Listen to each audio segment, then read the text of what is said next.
So we do have this one homework problem that's due tomorrow. So what we got going on here, we've got a person throws a ball up over a wall. Now notice the height is 1.7 meters. That's where the ball's released. So be aware of that. Okay, what velocity should they throw the ball so that it will go over the wall? How long will it take the ball to hit the ground? This last part I've taken out. It's not in there anymore. So there we go. So do we got any questions on that? I guess I'd remark that what I notice about this is that you're going to have AC equals 9.81 meters per second squared. That's going down. Okay, so that's one thing you want to recognize here. Two things. One is that it's going down. The other one that it's constant. Okay. So what that means is you can use the algebraic equations for the doing of this. Okay. That's one thing you want to recognize. Anything else stand out about this one that we might want to be aware of? Yeah. Yeah, right. Okay, so, and this is a term that's used in different disciplines. As a surveyor, if you're a surveyor, you call it a datum, a place you measure from. So that's something you want to be thinking about there too. I would probably use this as your reference because notice most of the dimensions originate here. So I would say that this is S equals 0. So what you're going to want to do is not just pull that 6 out of the sky. You don't want that number. That's not really what you would want. You probably want a reference here and get this distance right there, okay? And that'll be your that final distance. How about some velocities here? What's going on? What's the velocity up there? Yeah, 0. Now, is the velocity here 0 in your analysis? Yeah, don't use V0 there. The only reason it's zeroing out is because it's running into something. It's hitting something. That's irrelevant. The equations that we use do not account for that. So you can't really assume V0 there, okay? You would use the velocity just before it hits. Okay, so what you've got there is you've got constant acceleration, and then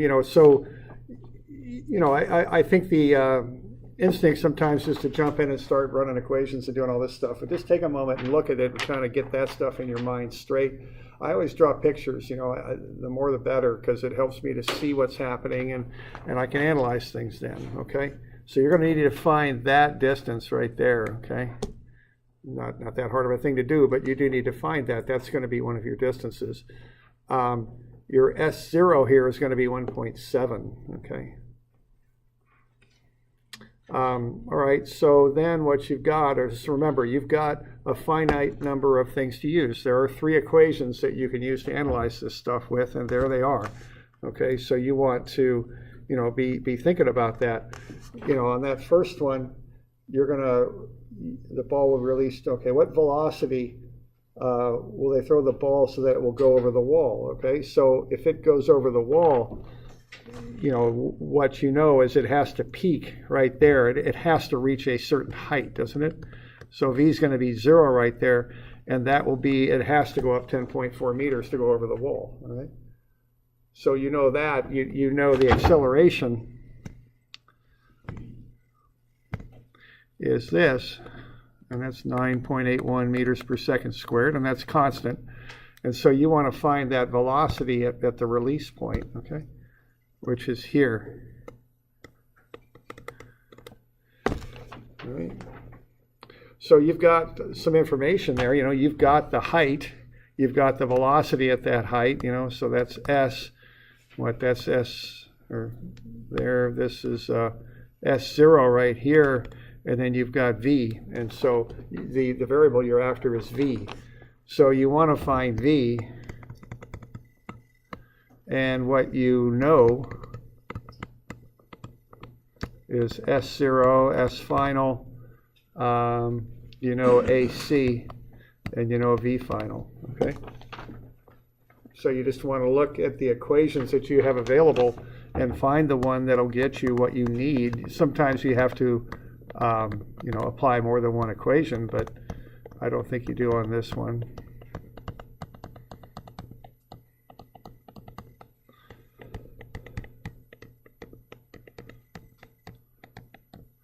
I think those are the three equations, if I remember right.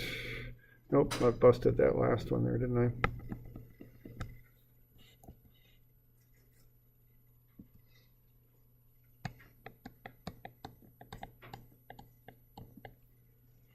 Is that right? Yeah, there we go. Okay, so what you want to do is see what you want and what you know, and find an equation that'll get you there. It's just a matter of plugging in. We got any questions on this one?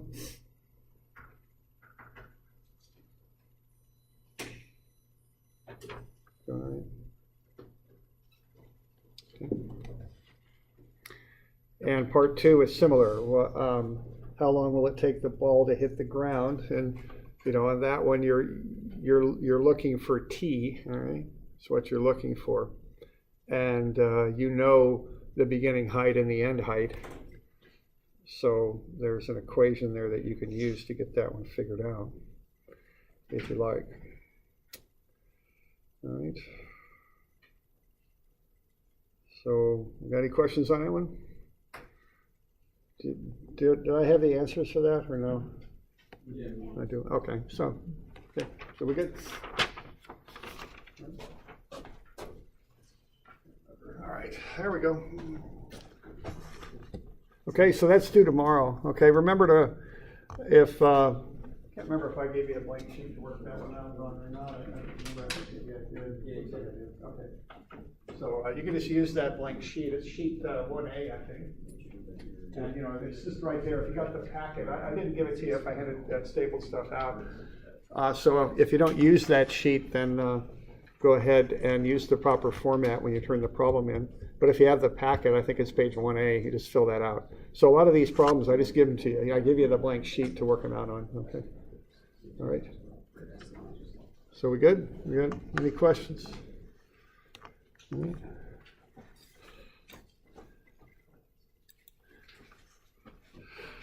All right, so that's constant acceleration there. And 3 equations, you just look for a path to get from the variables you have to the variable you want to find. Sometimes you might need to use a couple of those equations to get there, but so they're just kind of algebraic problems there with plugging in, really. And again, the things to pay attention to are sign, the beginning and ending points. Be sure you measure them from one datum. Have one point you measure from to get your distances, et cetera, okay? And just look at what you know and what you don't. That's basically how I approach those.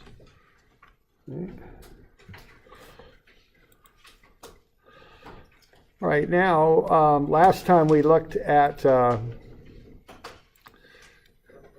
these equations, and we developed these 3 calculus equations. The top 2 here are fundamental derivations, really. Velocity is the change in time the change in distance or displacement, I should say, with respect to time. Acceleration is the change in velocity with respect to time. Those are fundamental definitions there. This last one is not, but it's a third relationship we can use. It's ADS, the acceleration times the change in time, is equal to the velocity times the change in velocity. All right. Now, the one thing I would notice here is the top 2 both involve time. This one, the advantage of this is you don't have to know about time. This one is based more on displacement. Okay, so when you're using these variable acceleration equations, that's stuff you want to be thinking about. All right, so if you have constant acceleration, you can use those algebraic equations. But if you don't, if your acceleration varies, you've got to use the calculus relationships. And there's kind of standard ways of handling that we want to be looking at here today. All right.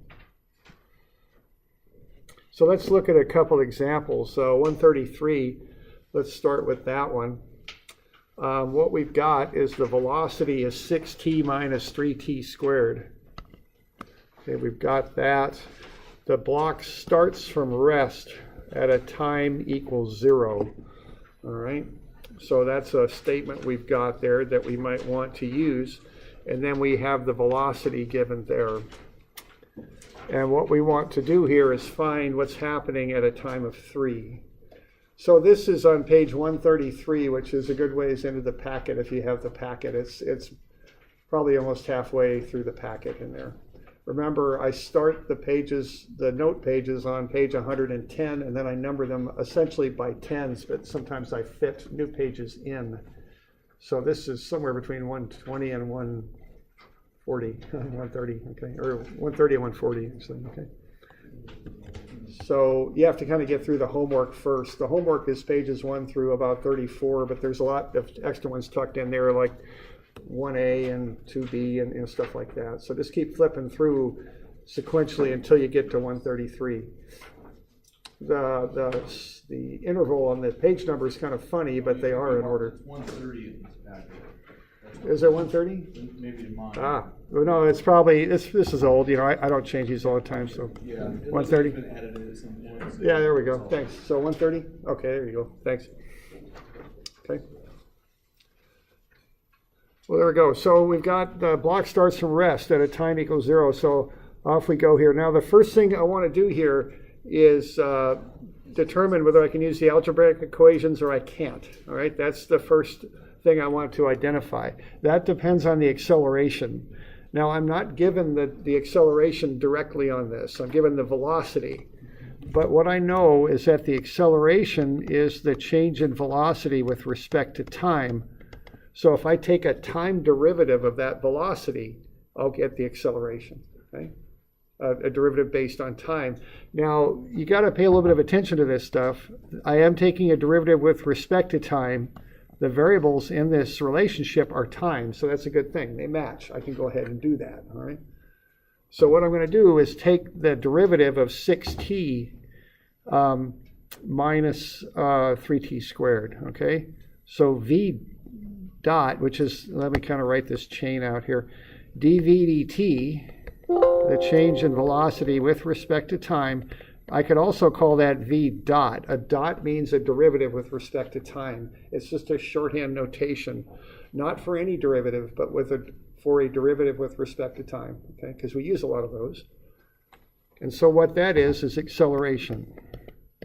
So what I can do then is take the derivative of that expression up top. I'm going to get the derivative of 6t, which is 6, minus the derivative of 3t squared, which is 6t. All right? So the acceleration is 6 minus 6t. So what that means is, do I have variable or constant acceleration there? Yeah, it's variable because I got a variable in there. I got t. So as t changes, the acceleration will change. So that's variable acceleration. So what that means is I can't use the algebraic equations. I've got to use the calculus ones, okay? So that's I kind of think of having a decision tree on this, you know? And I got to go either variable or constant, and then each one of these has 3 equations I can use. That's kind of what's going on here. So I just figured out that I'm on the variable acceleration equations, all right? What I want to do here is find the acceleration of the block, the displacement of the block, and the distance traveled by the block when t is 3. All right, so I've got variable acceleration, as I showed there. Now, the first thing I can do is I can find the acceleration pretty quick here. All I got to do is plug 3 into that relationship. And there you go. So I just plug 3 in for t, and I will find the acceleration. It's 6 minus 6t, so 6 minus 6 times 3 is negative 12 meters per second squared. So that's the acceleration when the time is 3. So that gets me the first little thing here. I just found that.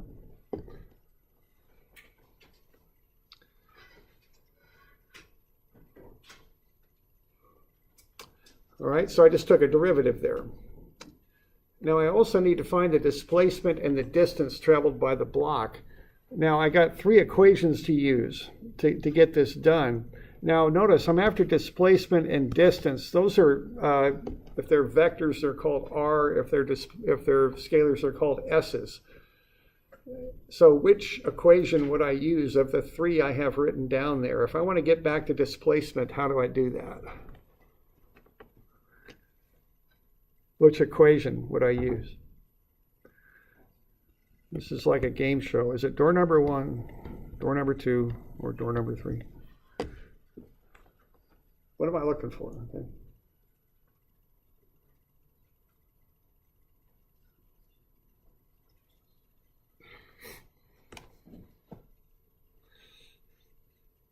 Engineers think too much. Just pick one. Take a guess. Be wrong. It's okay. The bridge won't fall down. We're just in class. It's okay. Just pick one. 3? Okay. Why did you pick 3? I'm sorry. I'm not going to grill anybody, but did you pick 3 because you saw the DS? Yeah. Okay. That's good thinking. I mean, we got a DS in there. All right. Now so the first criteria we've met because we got a DS in there. So we're looking for S. Okay. Now, we've got 2 equations that have DS's, so I think we can pretty much eliminate that because, for one, we already used it. See, we already did A is dV dt. And also, that has A and V and T, and we're looking for S, so that one ain't going to get it for us. So we got to use one or the other with S. Now, the answer to which one to use depends on our functional relationship. And here's our functional relationship. It involves V and time. Notice that this one doesn't involve time. So what that means is this one isn't going to work either. We want the one that has S, but also relates S to time. And the reason is because our relationship involves time. So that's why we're picking that, okay? So in some respects, this is kind of a process of elimination, you know. And there's 3 choices. I can't use the middle one because I want S. It doesn't have any S in it. The one on the right, number 3 there, looks good. But the problem is I'm not relating V or S to time in that relationship.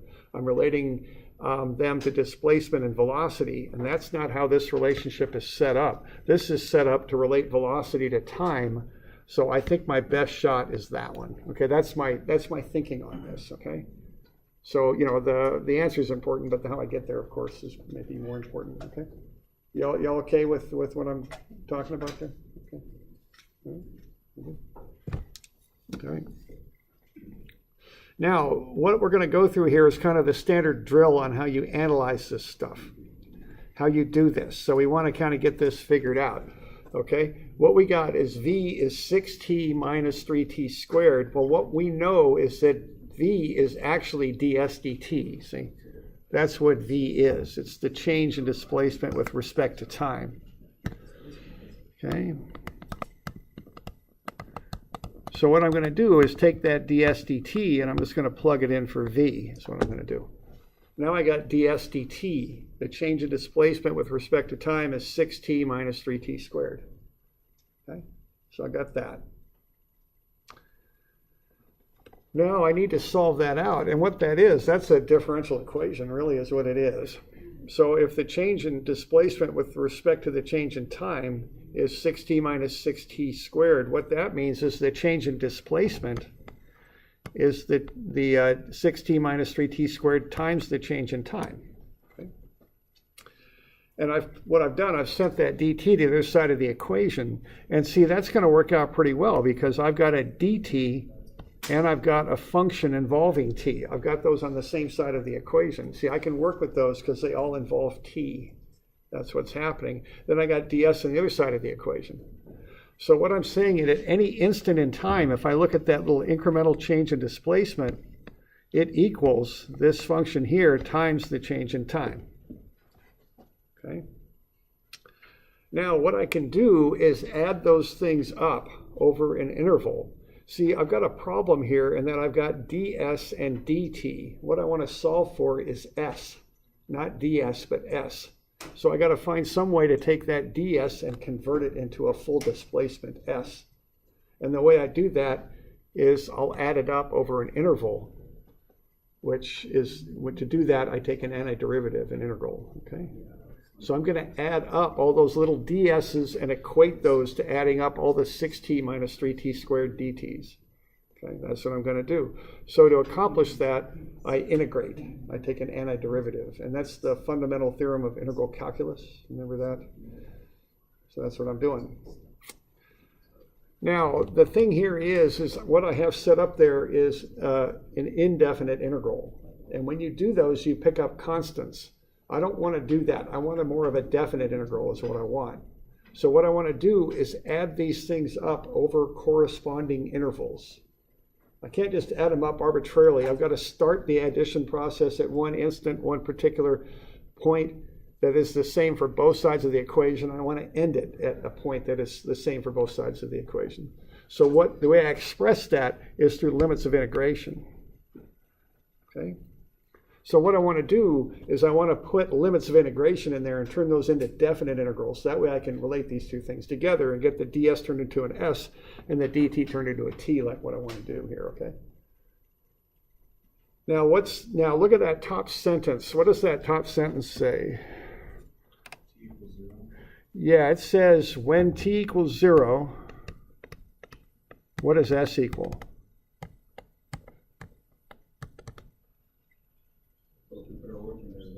Yeah, okay, we'll put the origin there. Where we put the origin is our decision. So I would start it there, and I would say s equals 0, and then I would equate this, okay? And see, those are limits. That one particular instance, when t is 0, s is 0. That's happening at an instant. So what I can do is make those my lower limits, because I've got a statement, and I know that those occur at the same instant. They represent the same time. Same point, okay? You all good with that? But you gotta look at that, and you gotta read the sentences, okay? To be sure that you can do that. Now I need top limits too, all right? But those are my bottom limits, and I can do that because the sentence says that occurs. Now I've got two choices on the top limit.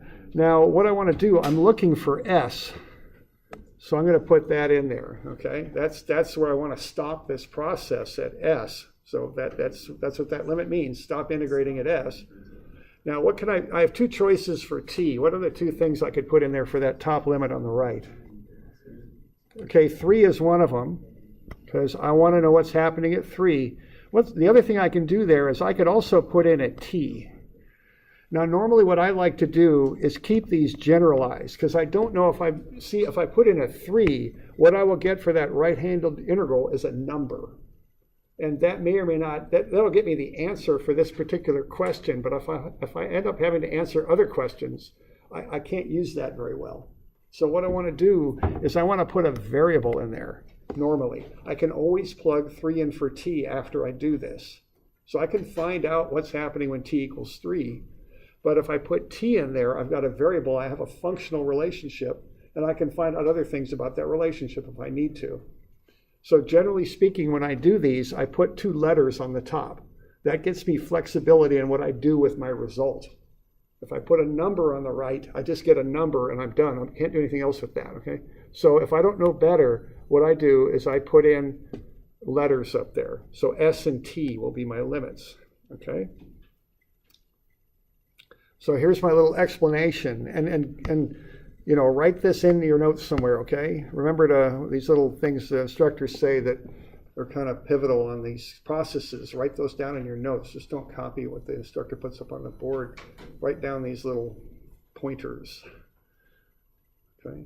So the 2 pointers are the limits of integration should be matching values. By that, I mean when s was 0, t was 0. So those were a set of limits.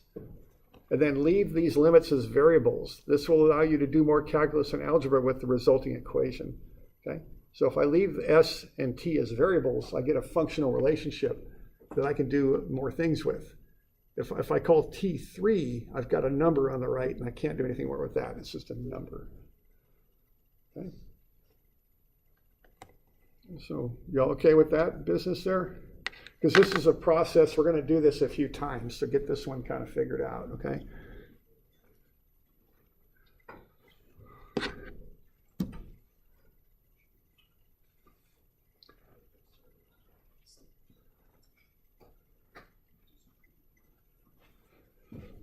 So we got any questions on that bit? You doing okay? All right. So now we want to go through the mechanics of doing the integral after this, okay? So we just do an antiderivative. Antiderivative of ds is pretty straightforward. It's just s. And then we take an antiderivative of 6t minus 3t squared, okay? That'll be the next step here, okay? All right. No, that didn't amount to a whole lot there, did it? There we go. All right, so the integral of ds is s. The integral of 6t minus 3t squared is 3t squared minus t cubed. Then I've got the limits of 0 and s and 0 and t, and I plug those in, and I end up with a nice functional relationship here that s is 3t squared minus t cubed. Okay? And I'm going through all the steps there for a reason. I'm trying to chart this out for you so that if the limits aren't 0, if things change, this is still the process you follow. Okay, I'm trying not to shortcut anything here. Okay. So this is the generalized process for this. All right, so that gets me to what the displacement is. It's 3 times the time squared minus the time cubed for whatever time I've got. So now if I want to find the displacement at 3, I just plug 3 into that relationship is all I got to do. Okay? So are we doing all right with that? Okay. What about units? The units on these integrals don't always work out real clean because they're functional relationships. When you start relating displacement to time, the units don't always match. And I've noticed that too. You can't really do dimensional analysis when you start integrating if you got some sort of functional relationship. There's an extra kind of conversion factor in there that you don't really bother with in a way. I don't know. It's lost. Yeah, I don't know if I'm not quite sure, but how to express it. But the original issue's right here. That doesn't really work dimensionally at all. Okay. And so anything you do with it won't. But you're given the fact that they're equal, so that kind of takes care of the dimensional issue. But you can't really do dimensional analysis. Okay. All right. All right, now let's figure out what the displacement is at 3, okay? So I got s is 3t squared minus t cubed. I'm going to plug in t equals 3. And look what happens there. Okay. I plug in t equals 3. What do I get for the displacement? 0. Yeah, I get 0. Okay. Now that's a little weird, isn't it? Because I got velocity, I got acceleration, but I got no displacement at t equals 3. So what happened there? What's going on? Yeah. Yeah, right. What it did, it's like what you do every day. You start at home, come to school, and then go back.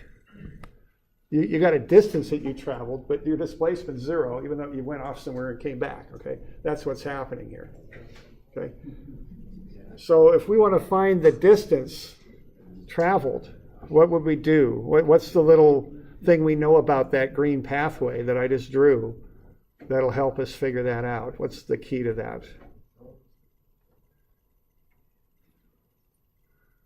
The maximum distance of travel. Yeah. Where'd it go? Yeah. What's the little thing we can turn on and get that figured out? There you go. Yeah. See, when you turn around, the velocity is 0. Okay. That's the little key to getting that figured out. Okay. Okay. So what we know is when the thing turns around, the velocity is 0 at that instant. So that's what we can use to figure out what this distance is. Because remember, displacement is your change in position. Distance is actually how far you traveled. So today my displacement from this morning to this evening will be 0 because I started home and ended up at home. But I traveled quite a distance to get here to school and then go back. See, that's the idea. Okay. So that's the difference between distance and displacement. Okay. All right. So yeah, so we went there, we came back, and we can figure out what we know about that point there is that the velocity is 0. So we can use that then to figure out what the displacement is when the velocity is 0. Okay, because what we have is that relationship between v and t, so we can find t, and then we can plug that into our displacement relationship. Okay, because we know v is 6t minus 3t squared. If we know v is 0, we can solve out time. And then when we got time, we can plug it into the displacement and find into the s. And that'll get us how far out it is to go to that maximum point, and just double that, you'll get the distance traveled. That's the idea. Okay. All right. So what we got is v is 6t minus 3t squared. So we know that the velocity is 0 out there, so 0 is 6t minus 3t squared. And you can solve this in different ways. I just said 3t squared is 6t and that there's two roots. One root is obviously t equals 0. And once we eliminate that, then we can divide by t, okay? If we eliminate that one possibility, right? You can't divide by 0. But if I say I know t is 0 from one of my answers, and I'm not going to find that answer, then I can divide by t, okay? And find the other one, because I know the other one isn't 0, so I can divide by t then. So 3t squared over t is 6t over t, so t is 2, okay? So the thing starts with a velocity of 0, and then 2 seconds out, it's got a velocity of 0. That's when it turns around, okay? We're doing all right with that? Questions? All right. All right. And then, so what you want to do now is solve for s when t is 2. And that's the distance out. Double it, you get the total distance traveled, because it had to go out, it has to come back. Okay. All right.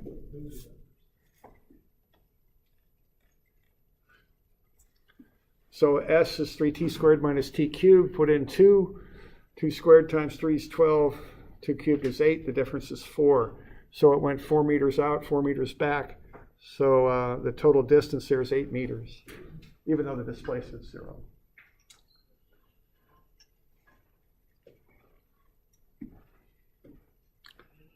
We doing all right with that? We good? So a few little concepts there, right? I mean, the first one is figure out whether you got variable or constant acceleration. That influences which set of equations you use. Now, you can't always use calculus for any situation, but if I've got constant acceleration, I prefer to use algebra, okay? But if you got variable acceleration, you got to use calculus, okay? And then if you do that, you know, don't get into that situation of just not knowing what to do, because you got 3 choices. Try one, you know. Try and get one that involves the variables you're interested in. We were interested in displacement, so we had to use one of the ds equations. And then we noticed that we had time in our relationship as well. So that led us to choose v as ds dt. Okay, that was the next little thing we did. Okay, then we set that up. We put in ds dt is whatever it is, 6t minus 3t squared. Then we split the differentials. So we got ds is 6t minus 3t squared dt. And then we integrated to get rid of the ds and the dt. Okay, that was the next thing we did. So we're doing a lot of stuff here, but this is kind of the standard drill. Okay, so there's the integral. Then we put in the limits. We know when the time is 0, s is 0. We left the top limits as variables. That's generally good practice. Then I get a functional relationship. S is 3t squared minus t cubed, and I can plug in my number now. I can always plug in the number, but if I put the number in as a limit of integration, I'm stuck. I can't do anything more with it. So I usually do these such that I get variables in the resulting equation, then I plug in the numbers. Okay, and I got s was 0, and then I realized this business about going out and coming back. So at the turnaround point, the velocity is 0. Okay. So we okay with that? Any questions on that? Okay.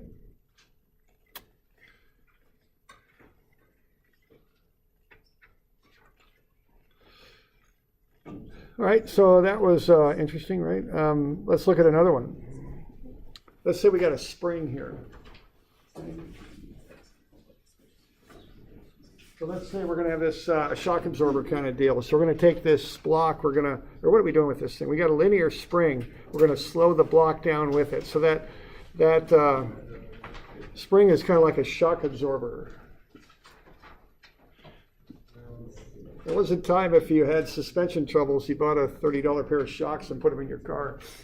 Nowadays you replace all the struts and all that and pay 10 times as much, but the performance is 10 times better, I'm sure. But shock absorbers had springs in them, I think.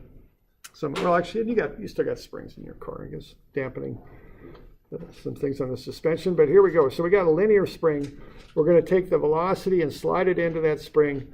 And what we know is the acceleration is a function of displacement. So the acceleration is negative 1.2 s. S is the displacement. Okay, let's find the speed of the block when s is 0.9 meters. So we got s equals 0. Then we're going to move that spring, compress it 0.9 meters, and we want to know what the velocity is, or the speed. We also want the maximum displacement of the spring. So how much does the spring displace? How much does it compress? All right, now on this one, so step one is to ask myself, is acceleration constant or variable? So which one is it? Constant or variable acceleration? Yeah, did I? I think I heard variable. Hope I did. Because see, A is a function of displacement there. It changes with displacement. As that spring compresses, the force it exerts changes, and as the force it exerts changes, so does the acceleration. Okay. All right. So why don't you write down the three equations that we have to deal with here? We got three choices now. Okay. So what are the three possibilities for equations you can use? And then once you got the three written down, circle the one you think you would use. So we want to find the velocity of the block when s is 0.9 meters, and the maximum displacement of the spring is what we want to find.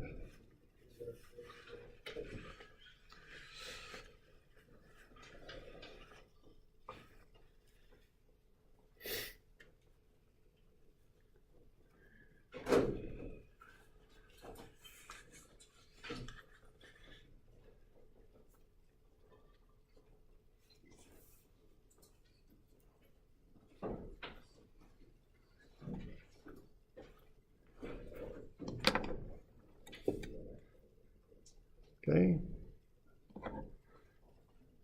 So those three equations are up on your blue formula sheet. They're the calculus ones. There's three of them. Two of them are fundamental kind of definitions. The third one is a little bit derived, I guess you'd say. Everybody got a formula sheet? Anybody need a blue formula sheet?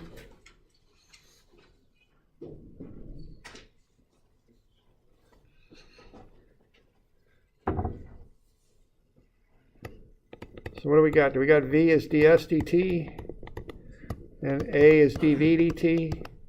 Those are the fundamental definitions.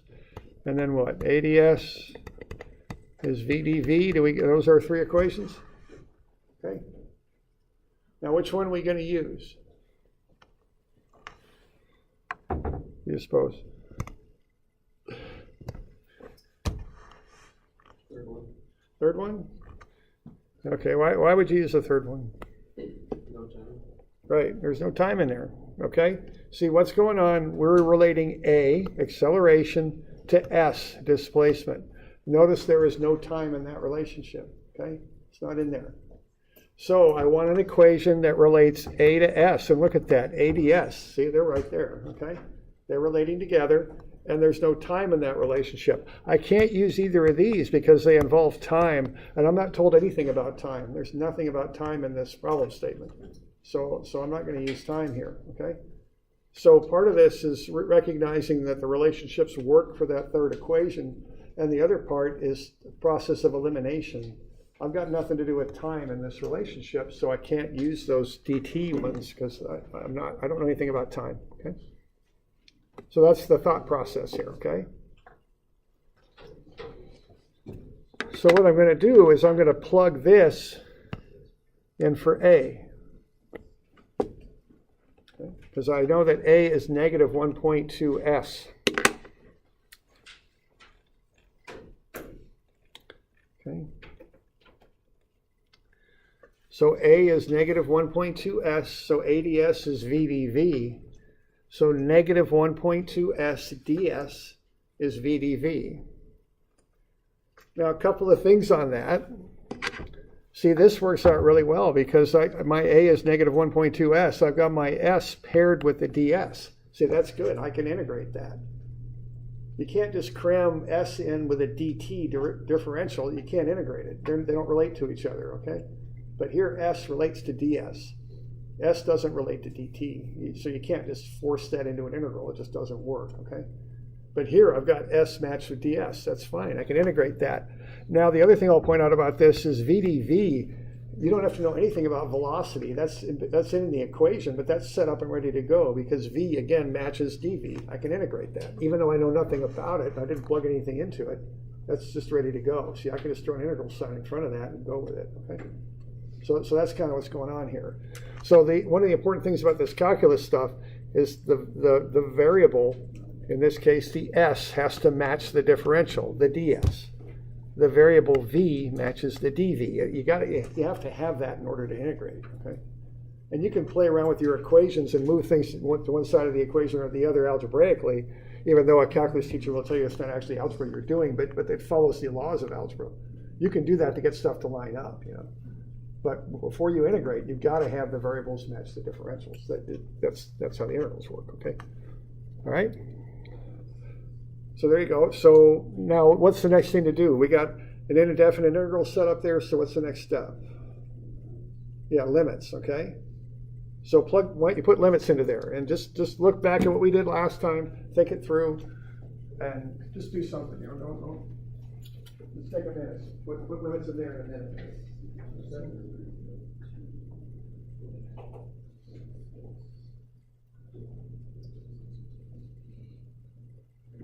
So we need limit above and one below.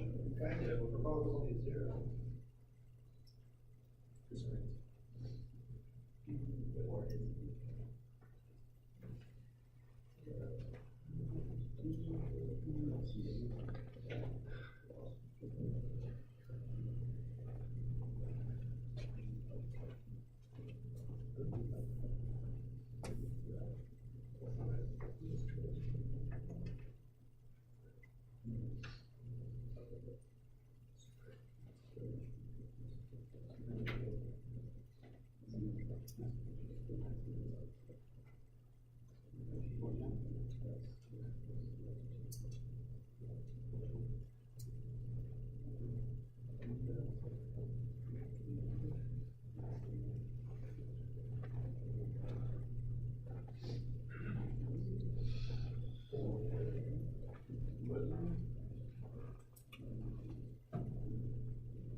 All right.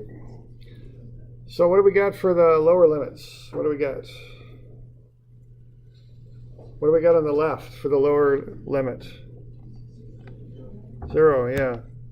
What's the right-hand limit? It's 2, right. So you can't be kind of lazy and shortcut and just do antiderivatives. You got to look at the limits on these. It's important, okay? In the previous one, s was 0 and t was 0. Real easy, just plug zeros in there. But this one, it's not that way. See, when s is 0, v is 2. That's what corresponds, okay? And then what you do for the top limits is you put in s and v. Just put in letters on the top. You can plug the numbers in later. You can always do that, okay?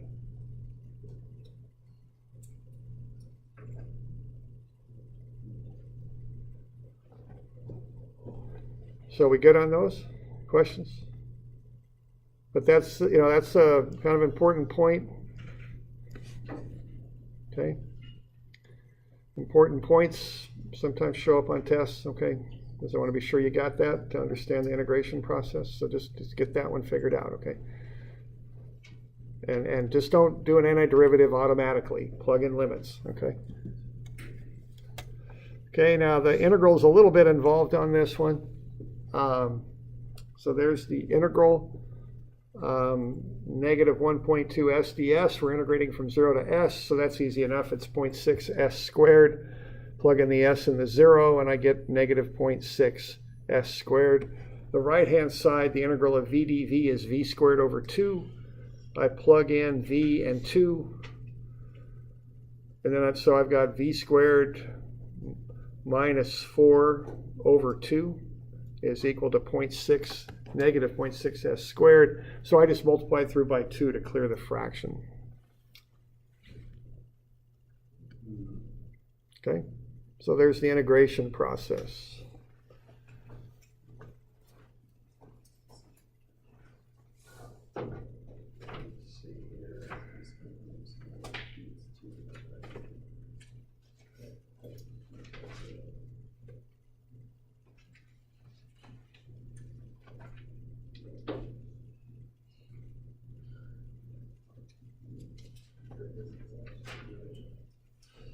All right, we're almost out of time here, I think. So I'll give you a couple of these to do for Monday. I might give you a couple more tomorrow. We'll see. So 122, 123, those are due Monday,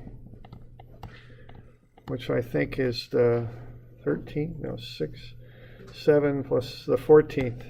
There we go. Now, we're not quite done with this one. We'll finish this thing up tomorrow, okay? Because it's Tuesday, right? Yeah, I guess we'll make it do Monday. Yeah, we'll just, okay. There we go.